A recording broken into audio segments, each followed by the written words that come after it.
Hey everybody, so today we're going to do something a little different with this video, and I'm going to do a deck tech for UPF using the hero Enigma New Moon. So this is the hero that comes from the gold packs and part the Mistveil.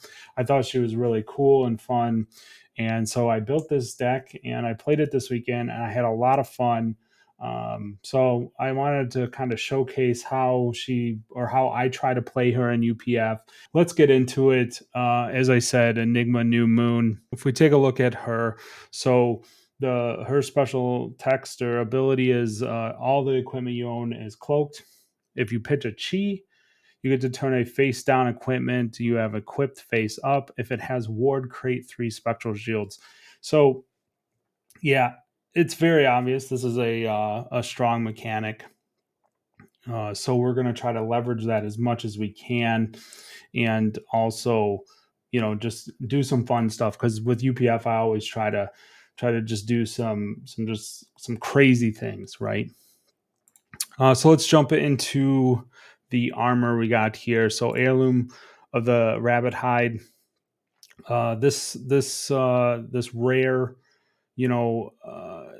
Says while this is equipped face down at the start of your turn, if you have exactly 1 health, you may turn it up. Well, New Moon or Enigma can flip this with her ability, so you don't have to wait till you have 1 health exactly. It has Ward 4, triggering her ability, making 3 spectral shields.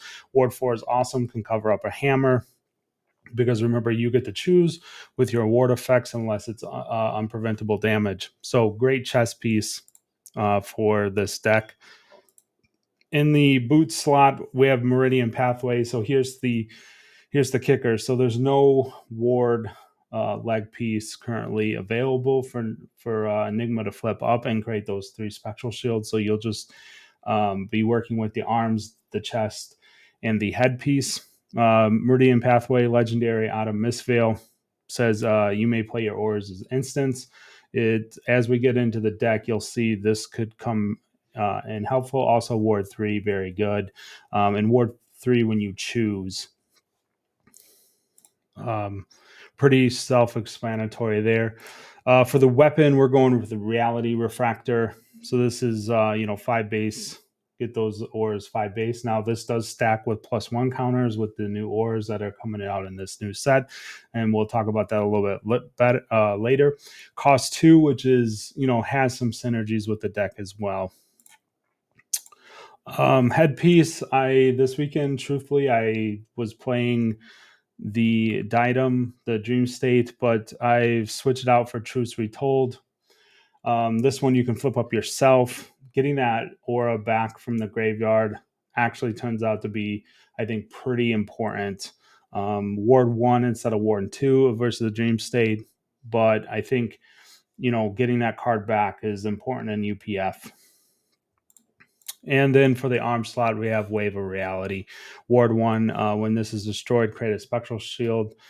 It's, get you 4 spectral shields. So really good. Okay, so let's jump down into the deck here. I can jump around. Let's start with the important suite of cards. I'm going with Drop in the Ocean, Homage to the Ancestors, Preserve Tradition, Rising Sun, Setting Moon, and also the Sacred Art of Mortar Lunar Shine. And then, of course, Stir the Pot. Stir the Pot, yes, is a little bit counterintuitive with Cosmic Awakening, but it can definitely kind of bail you out when you need to start flipping your armor, get that chi back, up towards the top of the deck is important. So yeah, that's why I have Stir the Pot. Preserve Tradition, same thing. Get that action card back, because UPF games can be a little bit grindy if your pod is a little bit slower. Yeah, so just getting that extra card back, is very important. Rising Sun, Setting Moon, draw a card, put a card on the bottom of your deck. Just good utility. Doesn't have a target. Some of the 8 legendaries have targets, and they have to target an attack or whatnot. So this one's good. So you can play it out at any time as long as you have yeah, you can play it out at any time. Homage to Ancestors, gain 1 health, really good. This is an auto include. So yeah, just gaining that health, and you can do the double chi flip with it very easily. Drop of the Ocean, I did not play with that this weekend, but I decided to put it in. I just think um, typically in CC and things, I don't think you would play this card, but with this deck, you want to try to be, I want to have as many defensive tools as possible, right? So that -1, helping out a little bit there, right? Just note on this card, like I mentioned, you do have to have a target, and you can target anyone at the table. So don't wait till your turn if you're not attacking that turn, because and obviously you don't want to -1 your own attack. So attack you can target someone else's card, or if they're attacking you, obviously. But that doesn't always happen in UPF. You just have to keep that in mind. Okay. So as you can see, I'm running, moving past the chi base. Let's look at the reds here real quick. So there's only 8 reds in the deck. Astral Etchings kind of really pairs nicely with the Refractor, right? You can pitch a blue, you can play Astral Etchings, put the counters on it, then swing with the Refractor. So that's why I'm running the red Astral Etchings. You get the 3 counters on a Spectral Shield or another aura. Spirit of Blessing of Spirits, something to do. You play this out, get 3 Spectral Shields. Again, just the name of the game of the deck.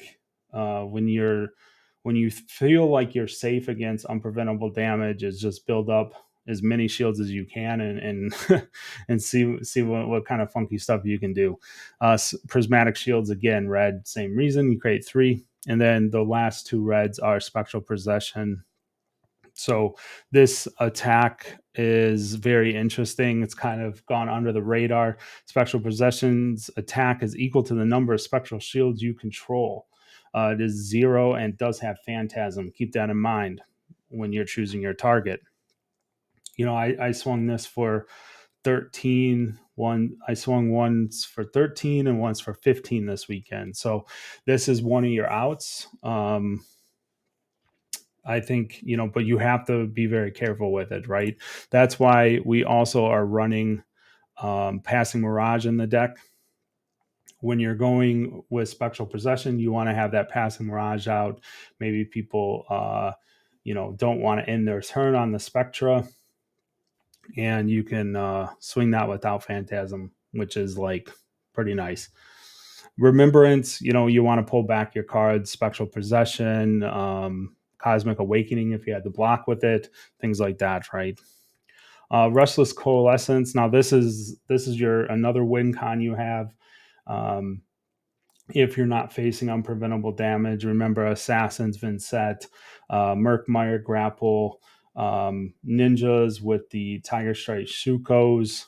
You got to keep an eye on those. But if you're not facing those, you can run this Restless Coalescence, and this thing is absolutely crazy. Basically, I was able to play out the Immortal Lunar Shrine, put a bunch of +1 counters on 10 plus Spectral Shields, then pull them all off on the Restless Coalescence, and then you can swing +5 to the counters with Reality Refractor. Very strong. I think I was swinging for 23 at one point before I got Murkmired. So that's a big win con if you don't have to worry about that unpreventable damage in your pod. Cosmic Awakening, again, as I mentioned, another win con in game. We are pitching those chi to the bottom. Try to pitch your Cosmic Awakenings around them so you can swing for 15 or 20, do some massive damage. And then I guess into this row here, we're just getting into a lot of cards that are in here because they block for 3, or they're an attack that you can pitch to the bottom, blue attacks, things like that, right? Deep Blue Sea, kind of nice. You can get it up to 7 just by pitching for it. Enigma Chimera, again, a 6, 2 cost, blue 6. look what we're looking for here. We also, I guess I should say that, we have water glow lanterns blue in the deck as well. So that's why, the blue base is important, just again, making as many shields as possible. First tenant of the Chi win. So this is kind of an interesting card. The next blue action card you play this turn gains go again.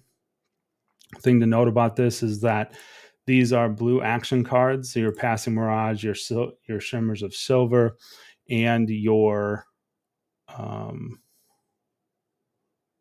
your Shimmers of Silver and your Passing Mirages are blue action cards. So you can give those go again. Also turns on your flip into your energy as well, of course.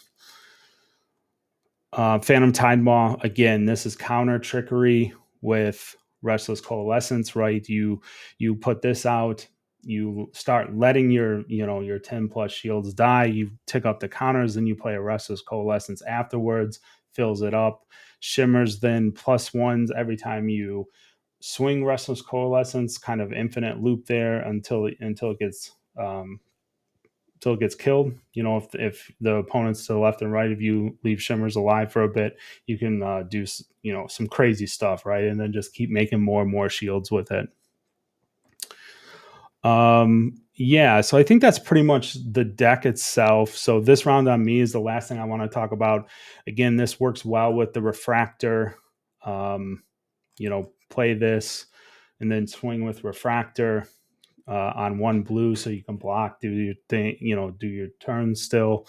Also defensive, -1. Yeah, you're giving everyone a card, but that -1 sometimes in UPF makes people not want to target you. It's a thing. Just try to like turtle up a bit and go from there. In the inventory or sideboard, I have basically, these are just block cards and then snag for Melody. Yeah, first tenant Chi Tai, just giving +2 to the next attack. Basically, and I'll get into it now. So basic strategies of what I'm thinking, right? I've already mentioned it. What you're going to want to do if you're not facing, heavy unpreventable damage, Restless Coalescence, Immortal Lunar Shrine, try to just pump this thing up to 20 and use your shields with Phantom Tide Maw to keep your second one pumped up as well. Obviously, this all goes away if you get hit with any unpreventable damage. Vincetz's just wipes the board. Obviously, Tiger Stripe Shuko's does as well. Murkmire, you can still block, but this deck is not great at blocking, obviously. So I've kind of built in some fail safes. I haven't tried it yet, but a lot of the blue cards are 6s or 7s. Deep Blue Sea, Cosmic Awakening, Spectral Rider. A lot. That's kind of your backup plan. And since we're talking about the sideboard, you would pull out. I think I would pull out some non-blocks. If I'm facing, something that can just wipe my board, all my ward at once, and that's why I went with this, right? So you get the +2 there, really, pluses it up to 8. Phantasm, maybe you can get out a Passing Mirage and hit somebody with it. You probably, in my backup weapon for that strategy, if you're just going Phantasm attacks and try to shield up, is Iris of Reality.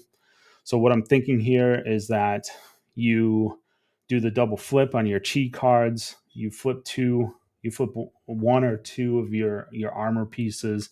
Again, you probably only want to do one at a time against unpreventable damage because they'll all get wiped out. And then you just try to hold your hand, try to hold some hand. Maybe that's how it works out. You can swing a couple times and do your damage that way. Yeah, it's it's UPF. It's like untargetable or unpreventable damage is going to kind of make it quite hard. But I think this deck has some outs to play towards it, and you can social it up a little bit, right? And try to just dawdle around and maybe not be the main focus and turn that focus onto other stronger heroes like Valda or Teklo or whatnot, right? But yeah, that's pretty much going to do it. This hero is a ton of fun. Maybe not as much for your opponents. I would call this a more competitive deck. This isn't too janky. Or at least I don't think so. So you just know that you might be the target of the pod very early. Illusionists aren't the most favorite heroes in UPF, so just keep that in mind and just try to have fun, try to do some politicking, and try to build up those shields and do crazy stuff. But yeah, everyone, thanks for watching. Please like, subscribe. We'll talk to you next time. Peace.